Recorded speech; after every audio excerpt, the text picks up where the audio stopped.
Lecture audio du conte L'homme de neige de Hans Christian Andersen par Valérie Alain.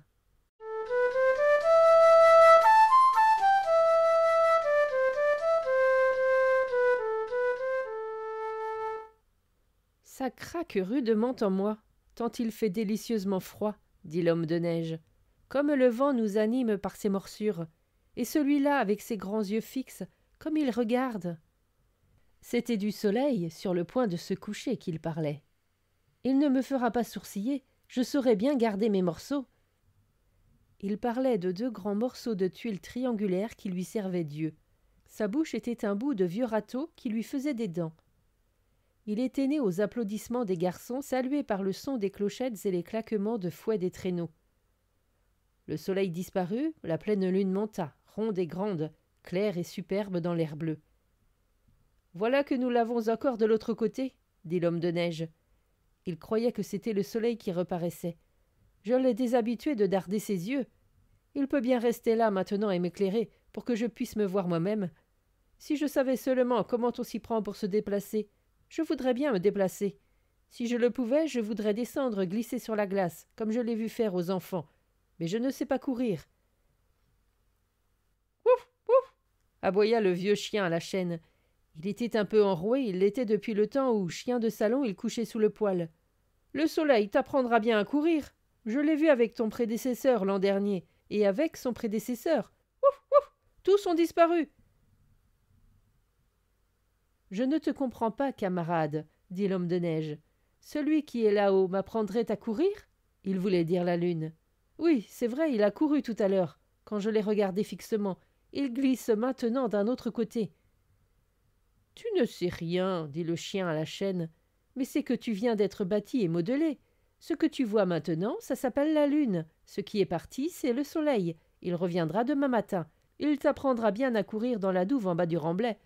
Nous aurons bientôt un changement de temps. Je m'en aperçois à ma patte gauche de derrière. J'y ai des élancements. Le temps va changer. Je n'y comprends rien, mais j'ai le sentiment que c'est désagréable, ce qu'il dit là. Celui qui ouvrait de grands yeux et qui est parti, le soleil, comme il l'appelle, n'est pas mon ami, à ce qu'il me semble. Ouf, ouf, aboya le chien à la chaîne. Il tourna 3 fois sur lui-même, puis alla se coucher dans sa maison pour dormir. Le temps changea vraiment, en effet. Un brouillard épais et humide s'étendit le matin sur toute la région. À l'aube, il y eut un peu de vent. L'air était glacial. On était saisi par le gel. Mais quel spectacle quand le soleil se leva! Tous les arbres et arbustes étaient couverts de givre. On aurait dit une forêt de coraux blancs. Toutes les branches semblaient surchargées de fleurs d'une blancheur merveilleuse. Toute l'infinité des minces ramilles, que l'abondance du feuillage empêche de voir en été, apparaissait maintenant. C'était une dentelle, et d'une telle blancheur qu'un éclair blanc semblait jaillir de chaque branche. Le bouleau pleureur remuait sous le vent. Il était plein de vie, comme les arbres en été. C'était une splendeur sans pareille. Et quand le soleil brilla, non, quel étincellement! Comme si une poussière de diamants avait tout poudré, et sur la couche de neige luisaient de grands diamants. Ou bien on pouvait croire que brûlaient d'innombrables petites lumières, plus blanches encore que la neige blanche. « C'est une splendeur sans pareille, » dit une jeune fille qui se promenait dans le jardin avec un jeune homme, et s'arrêta précisément près de l'homme de neige à regarder les magnifiques arbres. « On n'a pas de plus beau spectacle en été, dit-elle, et ses yeux rayonnaient. « Et un gaillard comme celui-là, on ne l'a pas non plus, dit le jeune homme en désignant l'homme de neige. Il est admirable. » La jeune fille rit, salua de la tête le bonhomme, puis, avec son ami, se mit à danser sur la neige, qui crissa sous eux comme s'ils marchaient sur de l'amidon. « Qui sont ces deux-là » demanda l'homme de neige au chien de garde. « Tu es plus ancien que moi dans la maison. Les connais-tu » ?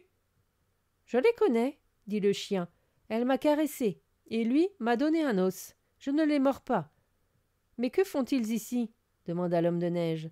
« Ils sont fiancés, dit le chien à la chaîne. Ils vont s'en aller aux chenilles et ronger des os ensemble. »« Ont-ils tous deux autant d'importance que toi et moi » demanda l'homme de neige. « Ils font partie des maîtres, dit le chien. On en sait vraiment bien peu quand on est né d'hier. Je m'en aperçois en t'écoutant. J'ai de l'âge et je suis au courant, et je connais tout le monde ici dans la maison. Et il fut un temps où je n'étais pas ici au froid et à la chaîne. Ouf, ouf. Le froid est délicieux, dit l'homme de neige. Raconte, raconte, mais il ne faut pas faire cliqueter ta chaîne, car ça me donne des craquements. Ouf, ouf, aboya le chien de garde. J'ai été petit toutou, petit et gentil, disait-on. Dans ce temps-là, je couchais sur une chaise de velours dans l'intérieur de la maison, montais sur les chenous des plus grands maîtres. On me baisait le museau et m'essuyait les pattes avec un mouchoir brodé. On m'appelait le mignon, le fanfan. Mais je suis devenu trop grand pour eux. Alors ils m'ont donné à la gouvernante. Je descendis dans le sous-sol. Tu peux voir dans la pièce où j'étais maître, car je l'étais chez la gouvernante. C'était sans doute un endroit plus humble qu'au-dessus, mais bien plus agréable. Je n'y étais pas tripoté et traîné par des enfants comme au-dessus. J'étais aussi bien nourri qu'auparavant et beaucoup plus. J'avais mon coussin à moi, et puis il y avait un poêle, qui est en cette saison ce qu'il y a de plus délicieux au monde. Je rampais tout à fait dessous, en sorte que je disparaissais. Oh, ce poêle, j'en rêve encore. Ouf, ouf. Un poêle est-il si beau? Demanda l'homme de neige. Est-ce qu'il me ressemble? Il est tout le contraire de toi. Il est noir de charbon, il a un long cou et un four de cuivre. Il mange du bois dont le feu lui sort par la bouche. Il faut se tenir à côté de lui, tout contre, ou au-dessous. C'est un plaisir infini. Tu dois pouvoir, d'où tu es, le voir par la fenêtre. Et l'homme de neige regarda et vit en effet un objet noir bien fourbi avec un four de cuivre. Le feu y luisait en bas. L'homme de neige éprouva une impression singulière qu'il ne pouvait s'expliquer. C'était un sentiment qu'il ne connaissait pas, mais que tous les hommes connaissent quand ils ne sont pas hommes de neige. « Et pourquoi l'as-tu quitté » demanda l'homme de neige. Il pensait que le poêle devait être un être féminin. « Comment as-tu pu abandonner un pareil endroit » « J'y étais obligé, dit le chien. On m'a fichu dehors et mis à la chaîne. J'avais mordu à la jambe le plus jeune monsieur qui m'avait arraché l'os que je rongeais. Os pour os, je pense. Mais cela fut mal pris, et depuis ce temps-là, j'ai été à la chaîne et j'ai perdu ma voix claire. Écoute comme je suis enroué. Ouf, ouf. Ce fut la fin. L'homme de neige n'écoutait plus. Il ne cessait de regarder le sous-sol de la gouvernante avec sa pièce où le poêle se tenait sur ses 4 pieds et paraissait aussi grand que l'homme de neige lui-même. « Ça craque singulièrement en moi, dit-il. N'entrerai-je jamais là-dedans? C'est un désir innocent, et nos désirs innocents doivent certainement se réaliser. C'est mon plus grand désir, mon unique désir, et ce serait presque injuste s'il n'était pas satisfait. Il faut que j'entre là-dedans, il faut que je m'appuie contre elle. Dussé-je casser la vitre? Jamais tu n'y entreras, dit le chien à la chaîne, et si tu parvenais au poêle, tu serais fini, fini, ouf, ouf. Je suis autant dire fini, dit l'homme de neige, je me brise en deux, je crois. Toute la journée, l'homme de neige resta debout à regarder dans la pièce par la fenêtre. Au crépuscule, elle devint encore plus séduisante. Elle était éclairée par le poêle avec une douceur que n'a pas la lune, non plus que le soleil. Le poêle seul peut éclairer ainsi, quand il est chargé. Si l'on ouvrait la porte, la flamme sortait. Elle en avait l'habitude. Elle flamboyait rouge sur la figure blanche de l'homme de neige. La lueur lui courait jusque sur la poitrine. « Je ne peux t'y tenir, dit-il. Comme ça lui va bien de tirer la langue. »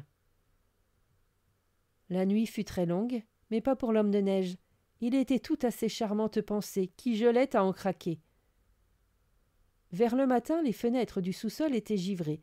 Elles portaient les plus charmantes fleurs de glace que pût demander un homme de neige, mais elles cachaient le poêle.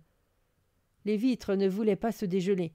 L'homme de neige ne pouvait pas le voir. Ça craquait, ça crissait. C'était un temps qui devait lui plaire, et il n'était pas content.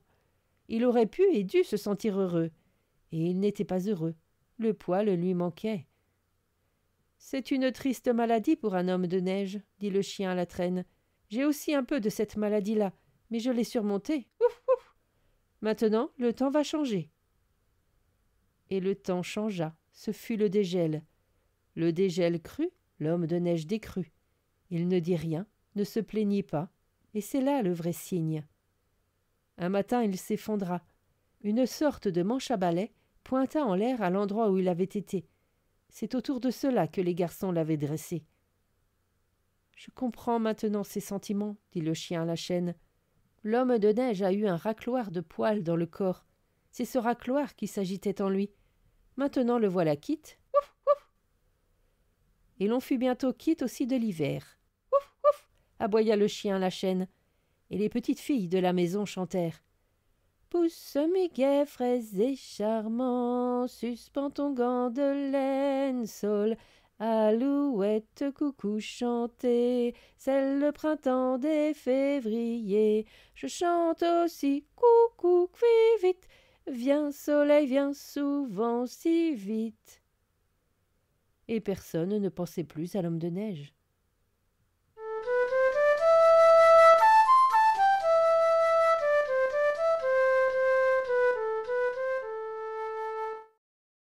Fin de la lecture du conte L'homme de neige. Merci de votre écoute. Je vous rends vos oreilles. Cœur avec les doigts.